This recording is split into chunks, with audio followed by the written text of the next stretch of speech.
Wildcats, it's the moment you've all been waiting for, the 2014 Florida Blue Florida Classic. But before we shake things up in Orlando, let's recap this past week inside VCU Athletics. I'm Erica Brame, and this is CatEye Rewind. The men's basketball team opened their season at home with a 91-69 win on Saturday against Trinity College. Michael Trapp led the way with 26 points, while Clemmy Owens added 19 of his own. Jeffin Powell scored 12 points with his second half dunks, sparking 14-0 run for the Wildcats in the second half.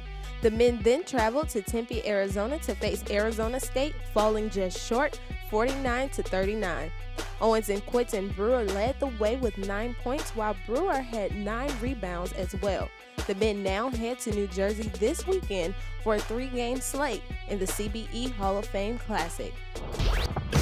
The women's bowling team finished third at the Hornet Invitational this past weekend. Seeded third to begin Sunday, the Lady Cats failed to host Alabama State 4-2 to open the day.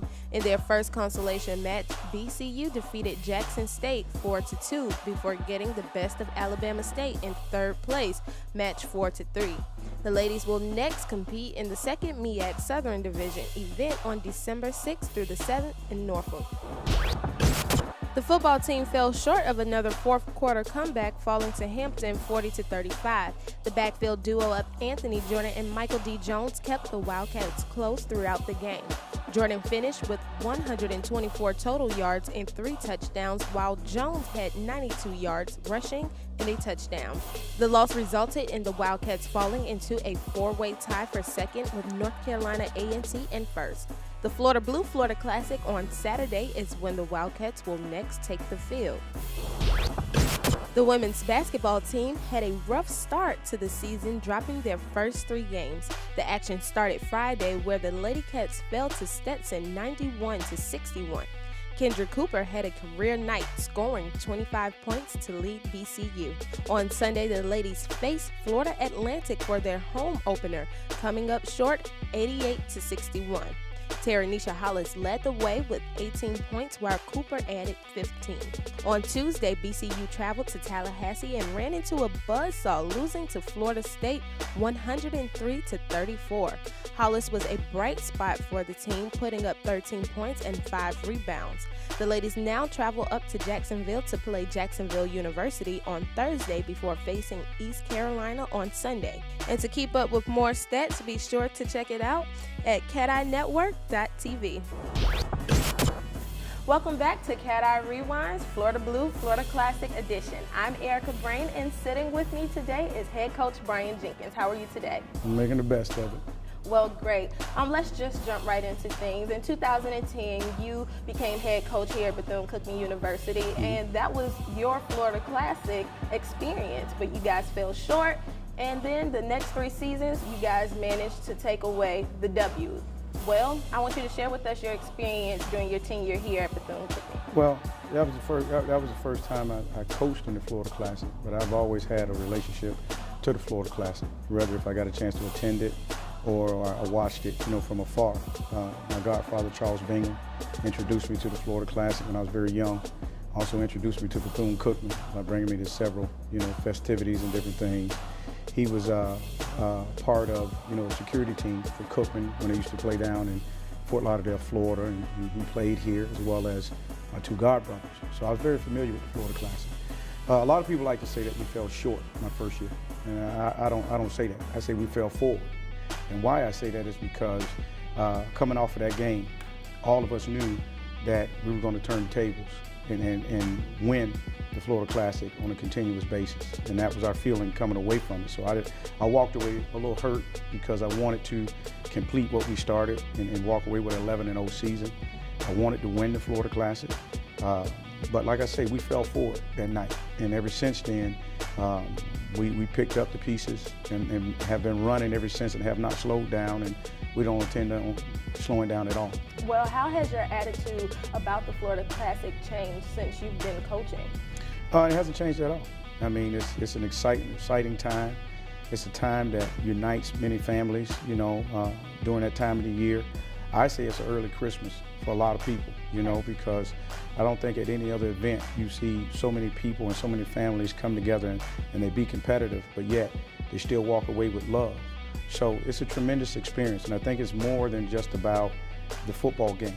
You're looking at two powerhouse programs who have a rich tradition in education and advancement of African Americans, as well as a rich tradition in sports, where a lot of student athletes have played in this game and have thrived, with their professional careers. I think it gives a chance to exemplify what the founders of both universities stood for.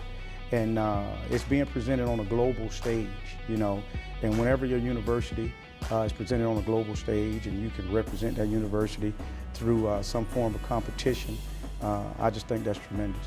Well, you talked about excitement. There's an exciting moment that I know you get to share when it comes to this game, and that's with band director Donovan Wells. Right. Talk about the energy that you guys send between each other during the game. Well, I tell you what, it's a very high respect between me and Donovan Wells. And I mean, even though we're from different parts of the country and we have different backgrounds, when you are raised in a certain manner and that manner is to respect another man who works hard, automatically there's an attraction there. So since my first day here as being a head coach, me and Donovan Wells met, we talked, and we hit it off right from the start. And I'm gonna tell you, the first thing I did when I got here was I went out and watched the band play, watched the band practice. And I took notes because I knew if anybody could have an organization like our band perform at the level that they performed at, the guy had to be a technician and he had to be a disciplinarian.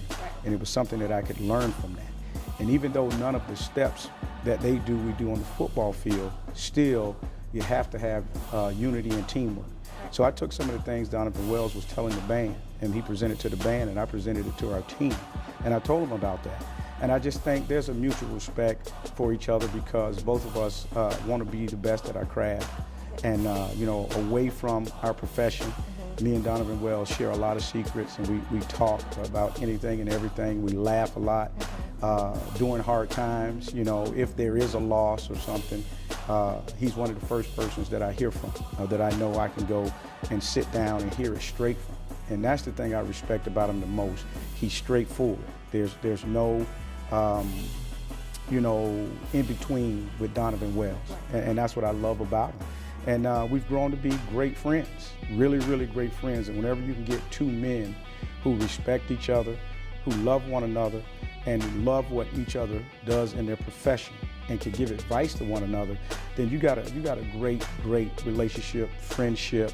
You got something there that you're gonna have a lot of memories on. And I tell you what, I don't know what I would do here as the head coach if Donovan Wells wasn't in my corner. Wow, well, I know that's a touching moment, but let's shift things a little bit. This past Thursday, the Wildcats, we did fall short to the Hampton University. Just talk a little bit about what it's going to take to put the Wildcats back on track, as well as what are some of your keys to be successful in winning over the FAMU Rattlers? Well, the number one thing we got to do is realize that you got to respect the preparation process. And I think when we lost Thursday, that showed more than anything. We lost that game. I mean, there's no excuses. We were not fully prepared like we should have been, and that falls on me. I'll take full responsibility for that.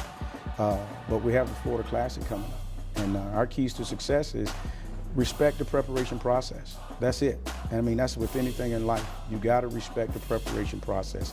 If you don't, then in the end, you're going to get what you deserve. And we got what we deserved Thursday night because we did not respect the preparation process. But moving forward, like we quickly do, regardless if it's a win or a loss, which we don't lose very much, we're going to respect the preparation process, and we're going to be ready for the Florida Classic like we always are. The Florida Blue Florida Classic this Saturday in Orlando, Florida at the Florida Citrus Bowl. You can check out the game on ESPN Classic. And, Coach, as always, we've got you covered.